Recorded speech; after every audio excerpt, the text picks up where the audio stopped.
Welcome back aboard the Holly Jolly Polite Ship, everyone. And if you watched my Halloween ranking video, then you already know where this video is going. So let's just get started. Now, I think last time with the Halloween movies, I started from number 1 and worked my way to the back. But this time we have a lot more movies, so I think this time I'm going to start with the back and work my way up to number 1. Starting off at number 12, the movie that's technically not a Christmas movie, and actually a New Year's movie, Rudolph Shiny New Year, which is the mediocre sequel to Rudolph the Red-Nosed Reindeer. If you watch this movie, you know just how much of an absolute fever dream this movie is. So the whole premise of the movie is that Rudolph's trying to find the baby New Year who ran away because people made fun of his big ears, and he has to go through all these islands that are like previous years, and he meets all these like people from those previous years who help him find the baby New Year, and then they return the baby New Year so that the New Year can happen. I think the main reason I like this movie is because of how nostalgic it is, but if there's something I have to say negative about it, it's how much of an absolute fever dream this movie is. However, pretty much every aspect of it just screams fever dream. Also, please tell me I'm not the only one who finds Eon extremely annoying. Also, I hate that they changed Rudolph so much. He was such like a lovable character in the original one, and then they turned him into this. But that's why Rudolph Shiny New Year is number 12 on the list. Staying on the topic of Rankin Bass, we're going to talk about Santa Claus is Coming to Town, which is one movie that I feel like is very special to me personally. Like, I love all the Rankin Bass movies, but specifically this movie was like a big part of my childhood. A lot of them were. So I feel like I have to put this one like higher than Rudolph Shiny New Year. But then again, out of all of the Rankin Bass, besides Rudolph Shiny New Year, it's always been like my least favorite. Now, I gotta be honest, there's a lot of really, really funny moments in this movie, especially when it comes to specifically the Winter Warlock, who has some really funny lines. Oh, I'm not such a loser after all! Also, can we talk about how absolutely bad Jessica is? All jokes aside, though, Santa Claus is Coming to Town is a pretty good movie, and it's one that I'm really nostalgic for again, so that's why it gets this spot on the list. Jumping over to the Disney side of things, we're going to look at the first Christmas Carol variant on this list, which is Mickey's Christmas Carol. If there is one Christmas movie that has meant the most to me over the years, it's Mickey's Christmas Carol. This is one of the most nostalgic movies. And the thing is, it isn't even really a movie. Oh my god, what did I just say there? The special is only like 26 minutes long. But this movie is like so quotable. When I tell you I can quote this movie from beginning to end, I mean I can quote this movie from beginning to end flawlessly. Fun fact, if it weren't for this special, Scrooge McDuck wouldn't exist. He was invented for this. Also, can we talk about how this unironically has the darkest ending out of any version of A Christmas Carol? Bro literally gets thrown into a pit of fire. It's not the best version of A Christmas Carol, but it's definitely one of my favorites. At number 9, we're going back to Rankin Bass for The Year Without a Santa Claus. I feel like there are a lot of people who know who Snow Miser and Heat Miser are, but don't actually know about The Year Without a Santa Claus. It's one of those movies where the characters are more iconic than the movie itself. Honestly, I think this is the most well-written Rankin Bass movie out there. I do feel like there's a lot of back and forth in it, but still, it's a really nice movie, and one that I think deserves the number 9 spot. Number 8, we got Duck the Halls, aka the only time that Donald ever makes logical sense. Duck the Halls, in my opinion, is way better than the Halloween Mickey Short Special, which I talked about back in the Halloween movies video. Now, the plot of this movie is basically that Donald wants to celebrate Christmas, but he can't because he's a duck and he has to migrate. Now, there have been many examples in the past where Donald is just there with the rest of the gang during Christmas, and we're going to see some more examples of that in the next 2 entries on this list. But he's just perfectly fine. Even though he's a duck and he has to migrate, he's still perfectly fine. This is the only time where he actually makes logical sense. He starts off just a little sick, and then by the end of the special, he loses all of his feathers, goes slightly insane, and somehow his voice gets even more raspy than it already is. And then Mickey, Minnie, Pluto, and Goofy have to steal Santa's sleigh and get him down south as quick as they possibly can before he dies. There's some really, really good songs in this special, too. That's another thing I really like about it. But yeah, Duck the Halls definitely deserves the 8th spot on this list. So next up on the list, we have Mickey's Once Upon a Christmas, which is kind of going to be a mini ranking inside of a ranking. So I'm going to be ranking all 3 of the stories in this special. Interestingly, my rankings go backwards from how they actually take place, because we're starting with Gift of the Magi. I know a lot of people really like this one, but it's just never really been my favorite. I feel like the Gift of the Magi being reused, it's not, I feel like they do, Stuck on Christmas is just a reboot of an idea that's been done 1,000 times with many different holidays, but I feel like it works better for the storyline of Huey, Dewey, and Louie than Gift of the Magi works for Mickey and Minnie. I also feel like, of all things, why a harmonica? That does lead to the really cute segment where he, plays for the kids in the band. Okay, I'm just gonna get to the main reason I hate this one. Pete's a jerk. I hate him. But he's also a jerk in our number 2 for Mickey's Once Upon a Christmas, which is A Very Goofy Christmas. I love this one, and it handles a theme that I think they handle the theme of the possibility that Santa may not be real really well for a kids movie. And specifically, Max and Goofy being the perfect characters for this with the father-son relationship that they have works really, really well. Moving on to my favorite of these 3, which is going to be kind of controversial, but my favorite out of the 3 stories in Mickey's Once Upon a Christmas is Stuck on Christmas. I don't know why I like it so much, I just do. I think it's the best out of the 3 specials. I love that whole theme of wishing it was Christmas every day. And I feel like the theme works really well for specifically Huey, Dewey, and Louie.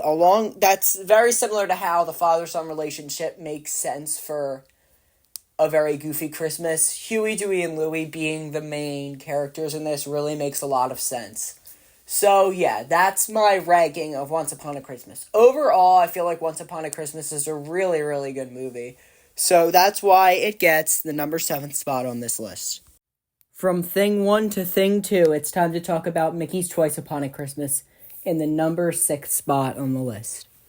I like that they incorporated more stories than they did the first time, but that did mean that in order for it to be the same length as Once Upon a Christmas, then 2 of the stories would have to be shortened. But that doesn't mean the stories fall short, and it's time to rank them. In the number 5 spot, we have Christmas Maximus, which I feel like it's okay. It could be better. That's mostly because it's basically just a music video. Also, I feel like the apology to his dad is kind of like just rushed. But then again, this is one of the shortened stories, so. Anyways, in number 4 spot, we have Bells on Ice. I love the way they demonstrate the relationship between Minnie and Daisy here, but still. Daisy, just wait your turn. Like, this entire thing could have been avoided if Daisy had just waited her turn. Next up, we got Donald's Gift, which in my opinion, why is everybody such a jerk in this? I'm gonna be fully honest, I kind of agree with Donald. That Mousie's window is terrifying. In second place, we have Christmas Impossible, which I feel like it has some flaws, but I feel like what I love about this one is how funny it is. There's so many good jokes in it. Also, never has there been a line more iconic than, "Hey, the box said fragile!" There's been many lines that are way more iconic than that. But anyways, moving on to our number 1 spot as the best story in Mickey's Twice Upon a Christmas, Doggone Christmas. There's so many things I love about this short. I love the humor, I love the relationship between Mickey and Pluto, and I can kind of understand Mickey. I mean, I would be pissed if Milo Bell destroyed the Christmas decorations as much as Pluto did, but at the end of the day, they're just decorations. I love how they all kind of come together at the end. That is one thing Twice Upon a Christmas does way better than Once Upon a Christmas. It's the finale. They made it make more sense in the storyline, I feel like, because they all just kind of meet at Mickey's house at the end, and then they all sing, and then we're done. Whereas in Once Upon a Christmas, they just kind of are there and they all meet up in front of the house that we keep seeing, whose house we don't exactly know. But in the number 5 spot, we have Rudolph the Red-Nosed Reindeer, which is such an amazing movie. That's why it's the best Rankin Bass on this list. Such an iconic, such a classic movie. I love watching this movie every year. If there's one thing I have to say about this movie, it's that Santa is a real jerk in this movie. I mean, I guess that's kind of the whole point of the story of Rudolph, but, like, still. Why is he gotta be such a jerk? Santa's such a nice guy in all the other Rankin Bass, and then all of a sudden he's just such a jerk to Rudolph. Even Donner is a jerk to Rudolph, and he's his father. Also, there's so much in this movie that could never happen nowadays. I mean, the whole plot is based off making fun of someone for being different. Even Coach Comet makes fun of him for it. My mom is a school teacher. If she did that, she'd be fired instantly. Also, anyone else just hate Fireball?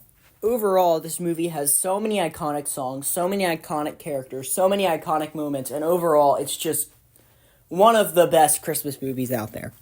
At number 4, we have Home Alone 2. There are some people that say it's better than the original. I'm not one of those people. Although I do agree that this is one of the few times where the sequel doesn't ruin the charm of the original, but instead it actually adds to the charm of the original.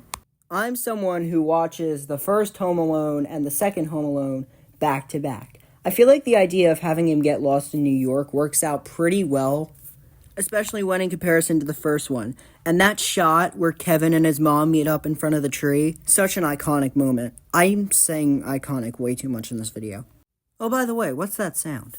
That was the sound of a tool chest falling down the stairs. Overall, Home Alone 2 deserves this spot on the list, but I don't think it's better than the first. In our top 3, starting at number 3, we have Muppets Christmas Carol. Muppets Christmas Carol is without a doubt the best adaptation of A Christmas Carol, at least in my opinion. It has the classic Muppets humor whilst also maintaining the main theme of A Christmas Carol. There are some really touching moments in this, and it's overall just such a great adaptation of the classic story. Each of the Muppet characters fit so well into the roles that were picked. I also love the whole side plot of Gonzo being Charles Dickens and Rizzo just kind of being himself and just following Gonzo around. Some great musical segments in this movie, and overall, just such an amazing Christmas classic that I have to watch every year. At number 2, we're going back to Home Alone for the original Home Alone, which is the best Home Alone in my opinion. I feel like Home Alone just has a certain charm that can't be matched by any other Christmas movie. There's just something about it, you know? I know I've said iconic way too much in this video, but there's just something so iconic about Home Alone. So many iconic scenes. Also, I gotta give props to Kevin. He's pretty smart that he was able to set up all that stuff. If you're one of those people that doesn't consider Home Alone a Christmas movie, I'm here to prove you wrong. There's a couple different reasons why Home Alone has to take place at Christmas for it to make sense. Number 1 is the whole reason that Kevin's mom wasn't able to get home to him was because all the flights were booked up. Try and think of any other one day of the year where all the flights would be booked up. Exactly. Another reason why Home Alone is a Christmas movie is because a big plot point is the fact that none of the other neighbors are home because they're all also away on Christmas vacation.